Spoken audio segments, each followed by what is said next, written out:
왜 여러분의 식도염 증상은 이 약만 끊으면 이 며칠 안에 바로 재발을 하는 걸까요? 이 수개월째 약을 계속 먹어도 이 목에 걸린 이물감이 사라지지 않아서 이거 혹시 식도암은 아닐까? 밤새 밤잠 설치셨던 분들이라면 오늘 이 영상이 인생 영상이 될 겁니다. 아주 오랫동안 이 식도염을 앓고 있는 이 당사자로서 더 이상 약에 의존하지 않고 지긋지긋한 식도염으로부터 탈출할 수 있는 과학적인 방법도 알려드릴 테니까요. 자, 시작하기에 앞서 구독과 좋아요 한 번씩만 부탁드립니다. 자, 그럼 바로 시작하겠습니다.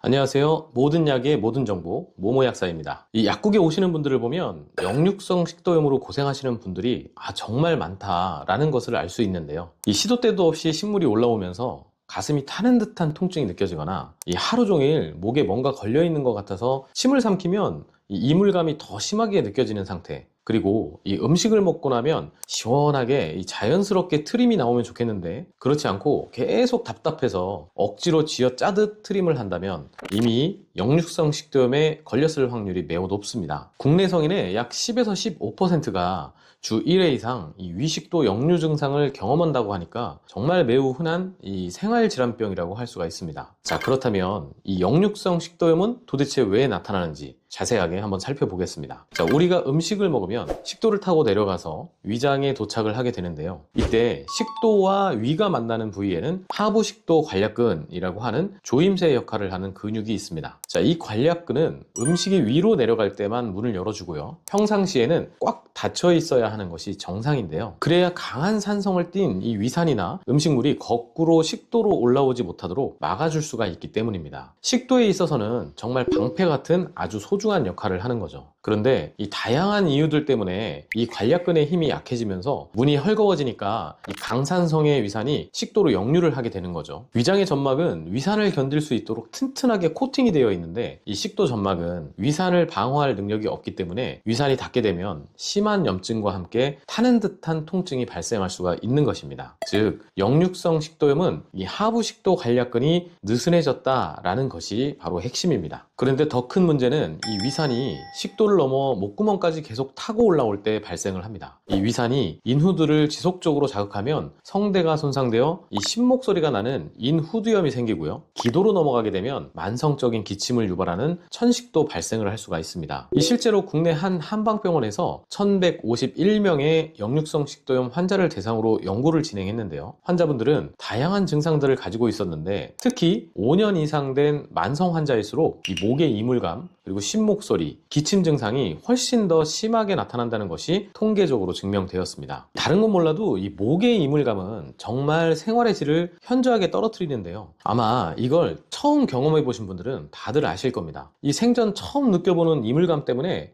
혹시 이게 식도암은 아닐까 하는 그 불안감과 스트레스가 정말 엄청나거든요. 실제로 이 식도염을 오랫동안 방치하면 치명적인 식도암까지 발생할 가능성도 있기 때문에 절대 가볍게 여길 질환이 아닙니다. 자, 식도염의 약물 치료는 주로 위산분비 억제제, 그리고 위장관 운동 조절제, 제산제 등을 처방하게 되는데요. 이 중에서 가장 기본이 되고 강력한 치료제는 바로 위산분비 억제제입니다. 약을 복용하면 이 식도로 올라올 산 자체가 줄어들기 때문에 가슴이 타는 듯한 속쓰림과 통증은 거의 99% 감쪽같이 가라앉습니다. 하지만 이 결정적인 문제가 하나 있습니다. 이 속쓰림은 금방 잡히지만 우리를 가장 괴롭히는 이 목의 이물감이나 기침 같은 증상들은 약을 먹어도 쉽게 없어지지 않는다는 것입니다. 실제로 위산에 의해 자극받은 인후두 신경이 안정되고 이물감이 서서히 사라지려면 심한 경우에 최소 2개월 이상의 이 위산분비 억제제를 매일 꾸준하게 복용해야 하는데요. 제가 경험했던 바로도 정말 거의 2개월 정도 돼서야 저도 모르는 사이에 서서히 이물감이 느껴지지 않으면서 사라졌던 기억이 있습니다. 따라서 식도염 치료를 위해 위산분비 억제제를 장기간 복용해야 하는데요. 또 다른 문제가 바로 여기서 나타나게 됩니다. 위산은 우리 몸에 해롭기만 한 것은 아닙니다. 음식물을 소화하고 외부에서 들어온 이 나쁜 세균들을 살균하는 정말 필수적인 역할을 합니다. 그런데 이 약으로 위산을 계속 말려버리면 어떻게 될까요? 첫째는 위산 저하로 인해 만성적인 소화불량에 시달릴 수가 있습니다. 둘째는요, 위산이 있어야만 흡수되는 칼슘, 마그네슘, 철분, 비타민 B B12 등의 영양소들이 흡수에 장애가 생깁니다. 이 때문에 골절 위험이 크게 증가할 수도 있습니다. 이 셋째는 살균 작용을 하는 위산이 부족해지니까 장내에 나쁜 세균이 과도하게 증식을 할 수가 있습니다. 자, 이러한 장내 세균총의 불균형이 잦은 설사나 장염을 유발할 수도 있습니다. 이 위산 분비 억제제는 또 다른 문제들을 가지고 있는데요. 이 결정적으로 통증이 없어져서 약을 딱 끊게 되면 며칠 안에 증상이 바로 재발한다는 것입니다. 그 이유는요, 위산 분비 억제제는 분비되는 위산의 양을 임시로 줄여줄 뿐이지 근본적인 원인이 되는 느슨해진 관략근을 다시 조여주지는 못하기 때문입니다. 따라서 평생 부작용을 감수하며 이 약에 의존하지 않으려면 관략근을 느슨하게 만드는 요인들을 차단하고요, 역류를 방지하는 이 생활습관 교정이 완치를 위한 유일하고도 필수적인 열쇠입니다. 이제 본격적으로 관략근을 망가뜨리는 빌런 같은 음식들을 한번 알아보겠습니다. 우선 이 대표적인 음식은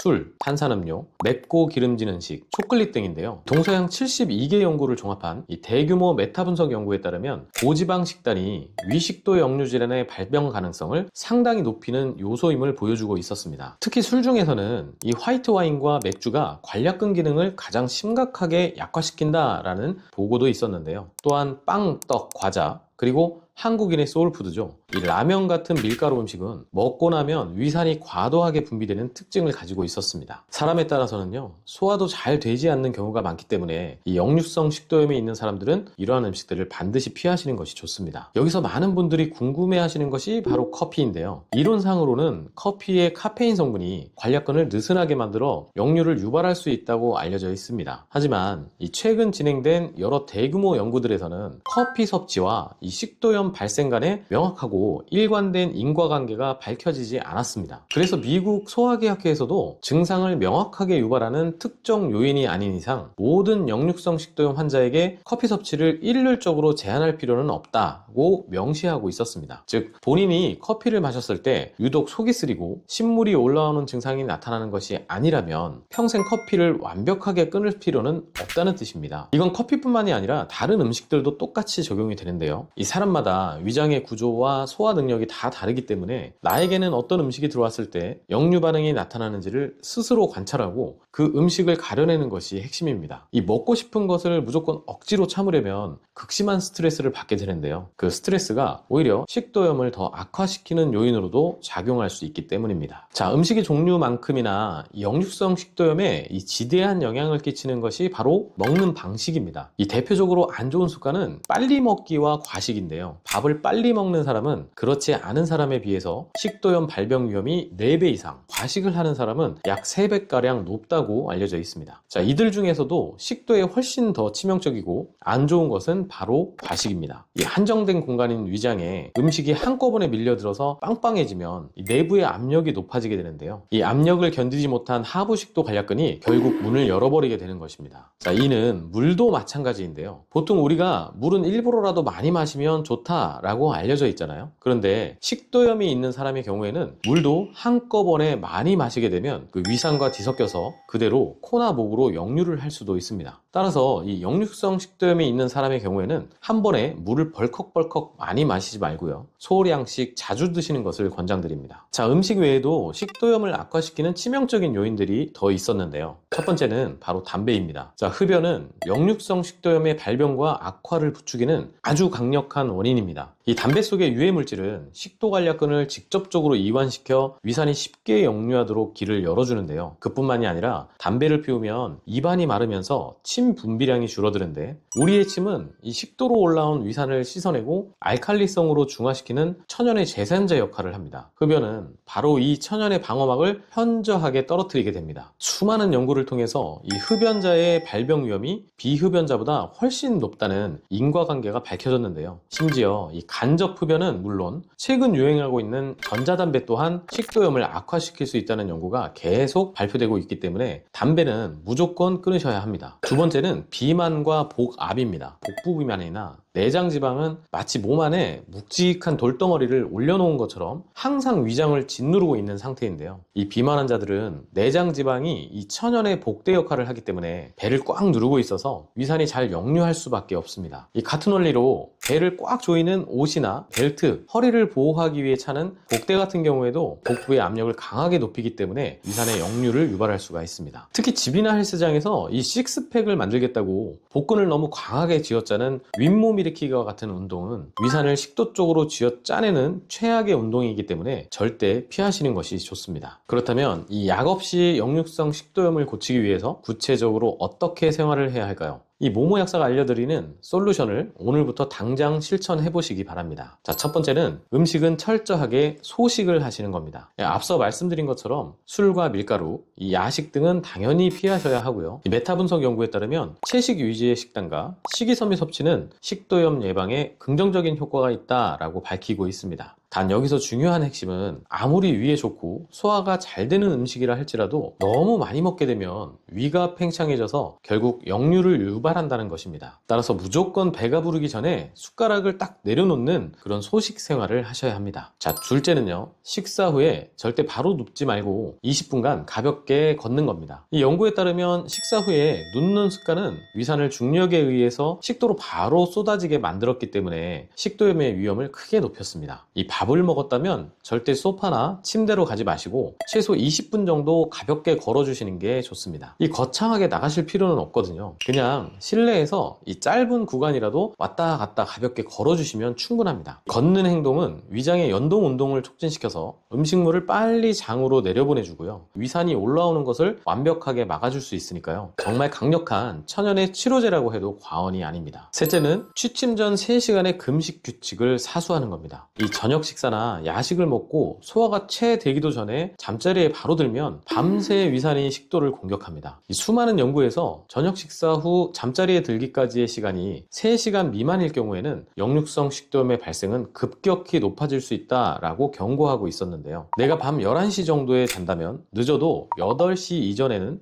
모든 식사를 끝내고 그 이후에는 물 위에는 아무것도 드시면 안 되겠습니다. 물론 물도 한 번에 많이 드시면 안 된다는 거 이제 아시겠죠? 자, 넷째는 잠자는 자세를 바꾸는 겁니다. 이 밤에 누워있을 때 유독 기침이 나고 신물이 올라온다면 잠을 잘 때 이 상체와 머리 쪽에 베개나 쿠션을 이용해서 약 15에서 20cm 정도 높여주면 야간에 위산 역류를 정말 획기적으로 줄일 수가 있습니다. 이건 저도 많이 사용하는 방법인데요. 유독 식도염 증상이 심해지는 것 같다 라고 싶을 때 한 3일 정도 이렇게 상체를 높여서 자고 나면 증상이 훨씬 빠르게 개선되는 걸 체감할 수 있었습니다. 또한 인체 구조상 우리의 위장은요, 이 몸의 중앙에서 왼쪽으로 약간 치우쳐져서 주머니처럼 늘어져 있는데요. 왼쪽으로 누워서 자게 되면 위장이 이 식도보다 아래쪽에 처져 있기 때문에 위산이 식도로 역류하는 것을 자연스럽게 막아줄 수가 있습니다. 자, 이 반대로 오른쪽으로 눕게 되면 오히려 위산이 상당히 잘 역류하는 걸 또 느낄 수가 있습니다. 여기에 더해 이 충분한 수면 역시 식도염을 완화하는 데는 매우 중요한데요. 불면증이나 수면 부족은 식도염 증상을 악화시키고요. 신경을 예민하게 만들어서 위산에 대한 통증을 더 심하게 느낄 수 있게 됩니다. 숙면을 통해서 몸과 식도점막이 회복할 시간을 충분하게 주어야 합니다. 자, 다섯째는 체중을 감량하고 과도한 스트레스를 관리하는 겁니다. 자, 가벼운 조깅이나 걷기처럼 유산소 운동을 통해서 내장 지방을 태우고 이 체중을 줄여 복압을 낮추는 것이 정말 필수입니다. 또한 우리의 뇌와 이 위장간신경은요, 위주신경이라고 하는 고속도로를 통해 다이렉트로 연결되어 있습니다. 이 심한 스트레스나 우울, 이 불안감은 곧바로 위장 기능을 떨어뜨리는 것은 물론이고요, 염증을 더 악화시킬 수도 있습니다. 따라서 편안한 마음가짐을 갖는 것 또한 식도염 예방에 최고의 영양제라고 할 수 있습니다. 자, 오늘의 내용을 한번 간단하게 정리해 보겠습니다. 이 역류성 식도염은 단순히 위산이 많은 병이 아니라 문이 헐거워져서 생기는 이 구조적이고 생활 습관적인 질환입니다. 술, 담배, 밀가루, 야식, 과식을 끊으셔야 하고요. 식후에는 바로 눕지 말고 가볍게 걷고 취침 3시간 전에는 속을 비우고요. 잘 때는 왼쪽으로 눕고 상체를 높여서 주무시는 것이 좋습니다. 그리고 체중을 관리하고 마음을 편안하게 가지셔야 하는데요. 앞으로는 속이 쓰리다고 해서 이 겔포스나 개비스콘 같은 이 제산제에만 의존해서는 안 됩니다. 자, 이런 약들은 불이 났을 때 급하게 뿌리는 소화기일 뿐이지 이런 소화기가 이미 망가지고 불타버린 집을 고쳐주지는 못합니다. 오늘 제가 알려드린 5가지 생활습관 교정을 꾸준히 실천하시면 약이 없어도 건강하고 편안한 속을 유지하는 근본적인 완치의 길로 접어드실 수 있을 것입니다. 이 식도염 때문에 너무 괴롭거나 궁금한 내용들이 있으시면 댓글로 남겨주시면 되겠습니다. 제가 직접 상담해드리는 마음으로 답변을 달아드리겠습니다. 지금까지 모모 약사였습니다. 감사합니다.